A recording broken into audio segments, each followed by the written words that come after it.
반갑습니다. 여러분의 보좌관, 주식대박 보좌관입니다. 화이팅! 영상을 보시기 전에 구독과 좋아요 부탁드립니다. 감사합니다. 투자는 개인의 판단에 따르지만 이번 영상이 큰 도움이 되시길 바랍니다. 추석 연휴 잘 보내고 계시죠? 이번 영상은 추석 특집 종목 진단, 70개가 넘는 기업의 진단 중 11번째 영상입니다. 종목 개수가 적지 않아서 중요한 것 위주로 말씀드릴 거고요. 그리고 본인이 필요한 종목에 해당하는 부분만 시청하실 수 있도록 영상 아래 댓글에 해당하는 종목의 시간대를 적어 두었습니다. 종목명 앞에 있는 숫자, 시간을 클릭하시면 종목으로 이동되니까요. 이 점 활용하셔서 시청하시면 좋겠습니다. 첫 번째 기업은 두산 퓨얼셀입니다. 두산 퓨얼셀 수소 연료 전지 시장에서 국내 시장 점유율 78%를 기록하면서 독보적 지위를 차지하고 있죠.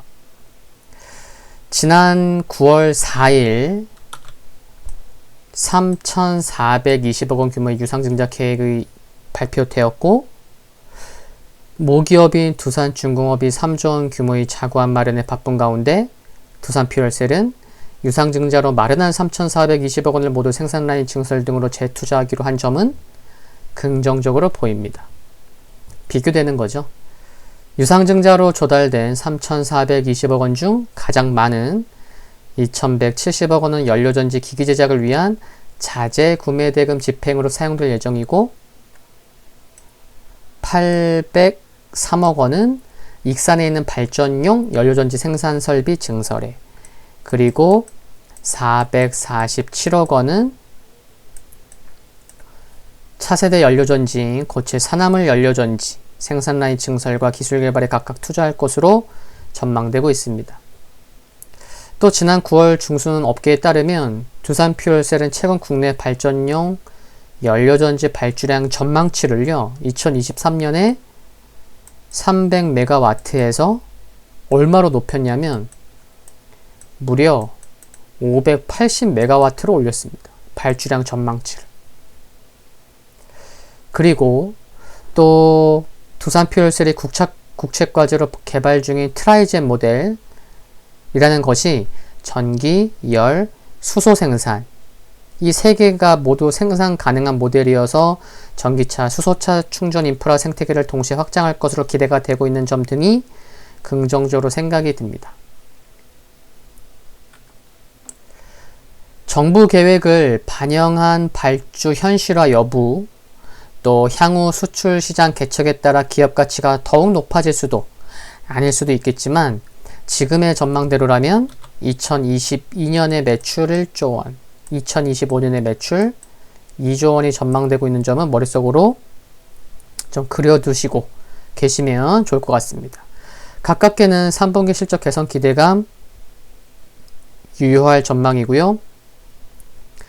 두산그룹이 자구안 마련을 하는 데 있어서 작년 두산솔로스와 두산퓨얼셀을 인적 분할한 것은 신의 한 수였다는 평가가 많은데, 이를 떠나서 두산퓨얼셀 이번에 정말 큰 역할을 많이 해냈습니다. 두산그룹에 있어서 앞으로도 자기가 갈 길을 묵묵히 잘 갔으면 하는 바람을 갖고 있고요. 단기적으로는 최근 저점을 이렇게 표시해뒀는데, 최근 저점을 강하게 지키는 것은 매우 중요할 것으로 보이고, 8월부터 변동성이 이처럼 커졌기 때문에 단기적인 접근보다는 중기적인 관점에서 보시는 것이 유효하지 않나 생각을 합니다. 화이팅입니다. 두 번째 기업은 솔브레인홀딩스입니다. 시가총액이 약 4,400억이죠. 지난 8월 6일 분할 재상장된 것은 아실 텐데요. 솔브레인홀딩스는 자회사 관리와 투자를 담당하고, 솔브레인은 반도체 및 전자소재 사업을 영위할 계획으로 인적 분할이 되었습니다. 솔브레인홀딩스가 시가총액 4,400억 원인 반면, 솔브레인은 시가총액이 1조 6,800억 원입니다. 많이 차이가 나요. 잠시 또 말씀드리겠지만, 인적 분할 전에 솔브레인 경우에는요, 본업과 상관없는 사업이 많았기 때문에 분할만으로도 긍정적이다 라는 평가가 많은 것이 사실이죠.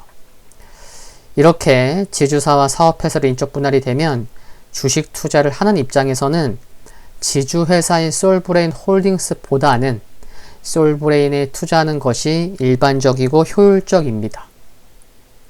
혹시 솔브레인 회사가 좋은 것은 알겠는데 솔브레인 주가는 이렇게 20만원이 넘어서 비싸게 보이고 지주사인 솔브레인 홀딩스는 5만원도 안 되기 때문에 싸게 보여서 혹시 이런 관점에서 투자를 하고 계신다면 관점이 바뀌어야 한다는 것을 우선 말씀드리고 싶습니다.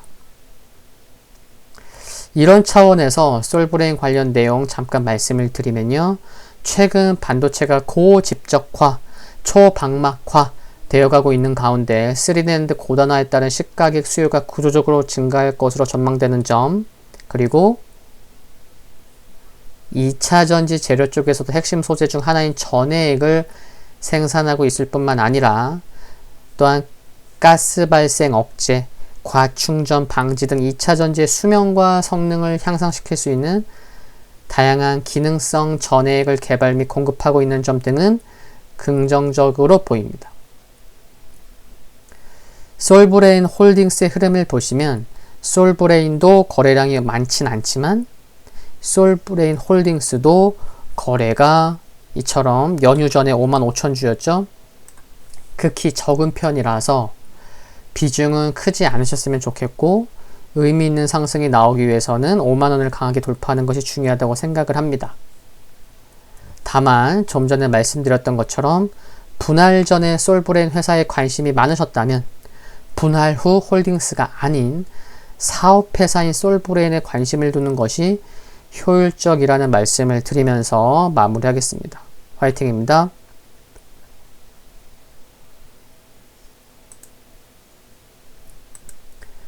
세 번째 기업은 덴티움입니다. 덴티움은 국내 2위와 중국 3위 시장 점유율을 차지하고 있는 임플란트 업체인데 수출 많이 하죠. 70여 개국 이상의 나라로 수출하고 있고요. 코로나19 영향으로 상반기 실적은 부진했습니다. 업황을 보면 2분기가 최악일 가능성이 높고요. 하반기부터는 점차 나아지겠지만 본격적인 회복은 내년 가서야 될 수 있지 않을까 하는 점은 참고해야겠습니다. 3분기 실적 역시 전년 동기 대비 주춤할 것으로 전망되고 있지만 중국 매출액이 전년 동기 18.7% 성장하고 국내 매출액이 안정적인 수익을 기록할 것으로 전망되는 점은 그나마 다행으로 볼 수 있겠고요. 덴티움의 강점은 경쟁사 대비 중국 매출액 비중이 40에서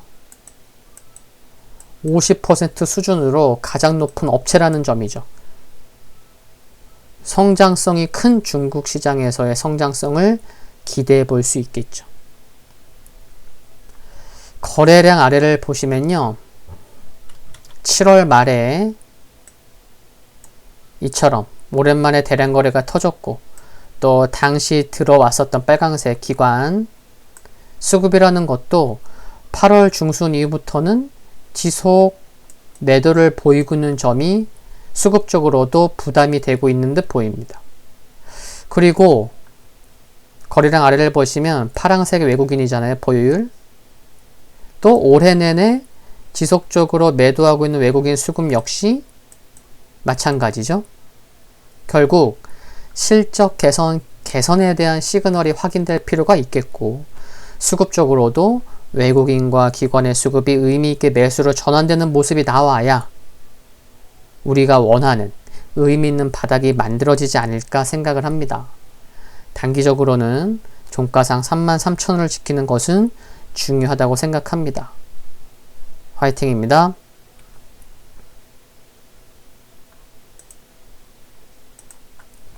네 번째 기업은 휴메딕스입니다.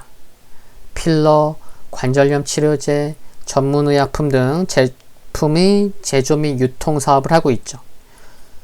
휴온스 글로벌이 생산하는 리즈톡스, 휴젤 메디톡스 대웅제약에 이어서 국내 네 번째 출시된 보툴리눔 톡신 제품인데 올해 4월에 국내 경쟁사 제품의 품목 허가 취소 이슈로 반사이익이 기대되는 부분은 긍정적입니다.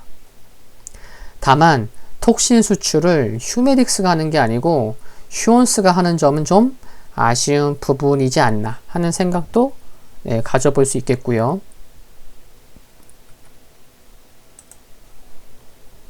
월봉을 보시면 지난 2014년에 상장 후에 잠깐 좀 몇 개월 정도 좀 상승 흐름을 보였을 뿐이지 이후에는 추세적인 하락을 보이고 있는 것을 알 수가 있습니다. 2016년에 에스테틱 의료기기 업체인 파나시를 인수했고 2017년에는 신공장, 준공 등 대규모 투자를 집행해 왔는데 의미 있는 가시적인 성과를 내지 못하고 있습니다. 그리고 영업이익률만 보더라도요. 상장 후 작년까지 영업이익률 자체가 추세적인 하락하는 모습이었어요. 주가도 그랬지만요. 그리고 올해 코로나19가 발생했지만 실적은 그나마 그래도 양호한 상황입니다. 휴메딕스는 지난 5월 코로나19 진단키트가 수출 허가를 획득했고 지난 6월에는 바이오노트라는 기업과 파트너십을 체결했죠. 바이오노트가 생산하는 항원 진단 키트에 대한 해외 공동 판매 권한을 확보했었는데 지난 9월 24일 바이오노트의 진단 키트가 호주로 수출되었고 향후 추가 수주가 기대되는 점은 휴메딕스에게도 긍정적인 부분으로 생각이 됩니다. 또한 하반기 안과용제 CMO 매출 확대도 관심을 가져야 될 것 같고요. 흐름을 보시면 지금 이게 일봉이잖아요. 일봉에서 보시듯이 이처럼 미리 표시해 두었지만 3만원 이상에서는 계속 지속 부담이 되는 모습인데 주봉을 보시면 검정색 240MA가 강하게 저항이 되고 있고 향후에도 이 점은 반등 시에 체크가 필요한 부분이라 생각합니다. 다시 일봉으로 돌아와서 거래량 아래 빨강색 기관이 이처럼 매수를 하고 있지만 이어지고 있지만 수량이나 금액이 큰 것은 아니고 또 거래량 연휴 전에 얼마였어요? 거래량 3만 주밖에 안 돼요. 거래량도 많지 않은 편이고 상반기 실적은 잘 커버했는데 하반기 첫 실적인 3분기 실적을 확인하고자 하는 욕구도 클 수 있는 점을 감안하면 비중은 크지 않으셔야겠습니다. 최근 저점을 강하게 지키는 것은 중요하겠고 9월 중순 이후에 그러니까 5월 중순에 60일선이 우상향으로 전환됐었는데 이제 다시 9월 중순 이후에 약 4개월 만에 다시 60일선이 우하향으로 전환된 점을 보면 반등 시에 60일선을 강하게 돌파하는 것이 매우 중요할 수 있겠다는 것도 참고하시면 좋겠습니다. 화이팅입니다.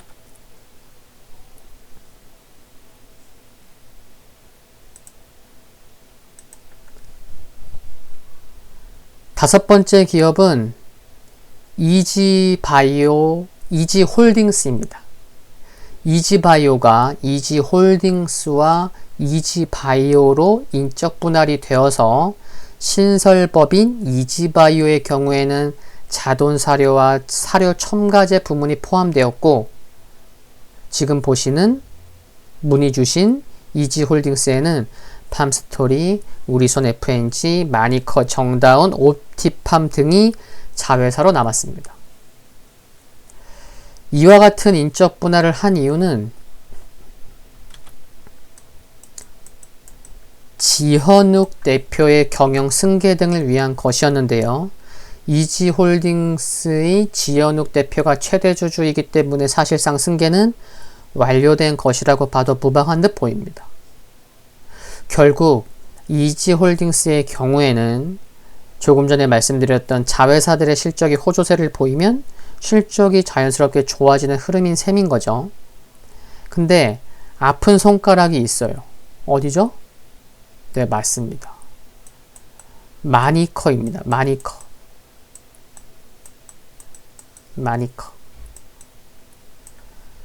지난 3월 축산법 개정안이 나오면서 6개 수급 조절로 인해 닭고기 시세 안정을 기대하고 있는 상황인데요. 마니커는 2017년, 2018년, 2019년까지 매년 순이익이 적자이고 올해 상반기에는요, 적자폭이 더 확대되고 있어요. 정다운, 옵티팜도 다소 부진하긴 하지만 다행히 워낙 팜스토리와 우리손 F&G 상반기 실적이 매우 호조세를 보이고 있는 점은 긍정적이라 생각을 합니다. 우리손 F&G 경우에는 단체급식 수요가 다시 회복했고요.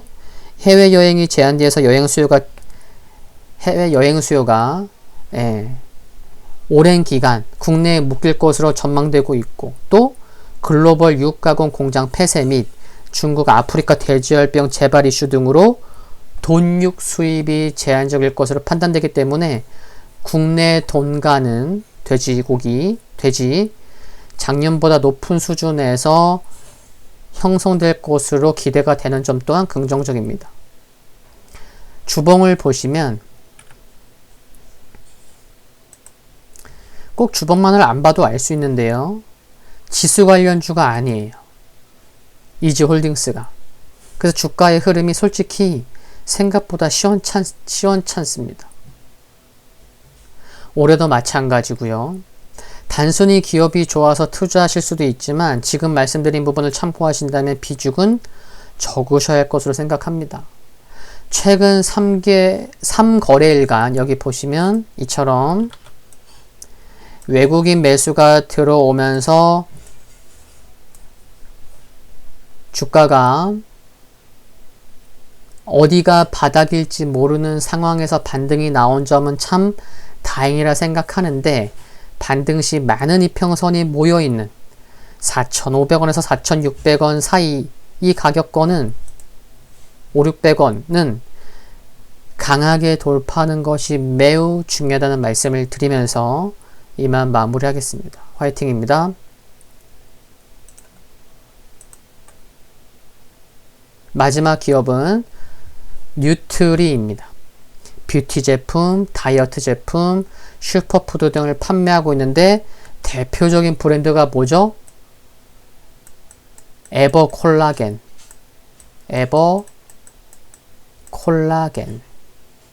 드셔보신 분들도 계실 것 같아요. 먹는 콜라겐으로 유명하죠? 한국 소비자 포럼 주간 2020 올해 브랜드 대상에서 먹는 콜라겐 부문 1위 대상을 수상하기도 했습니다. 실적은 상반기까지 매우 좋았어요. 근데 주가가 좀 재미없죠? 6월 이후에 주가 조정의 이유를 찾아보니 3분기 실적이 2분기 실적과 비슷한 수준으로 전망되는 점 때문이지 않나 싶습니다. 워낙 성장폭이 컸어서 또 성장을 해줘야 되는데 이게 비슷한 거예요. 그렇게 전망이 되고 있는 거예요. 그러니까 연간 기준으로 보면 작년보다 올해가 더 매우 크게 성장했고, 이렇게 고성장이 맞는데 분기별 기준으로 보면 성장 정체라는 관점에서 주가는 이처럼 240일 이평선까지 하락한 상황이죠. 다만 4분기에는 겨울에 많이 판매되는 특성을 감안하면 3분기 대비 개선될 것으로 전망되는 점은 긍정적이지 않나 싶습니다. 또한 대표 브랜드 에버콜라겐만 보면 작년 온라인 매출 비중이 10% 초반에서 올해 상반기에 무려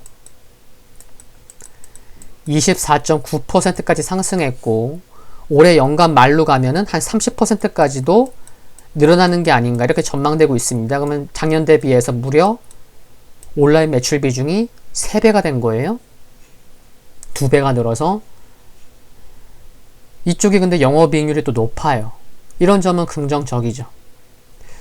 그리고 곧 유산균 제품, 그리고 연말이나 내년 초에 면역 관련 기능성 식품을 출시할 것으로 보이며 유통 채널을 약국, 병원까지 넓힐 계획인 점도 관심 있게 지켜봐야 할 것으로 생각합니다. 주봉상 보면요.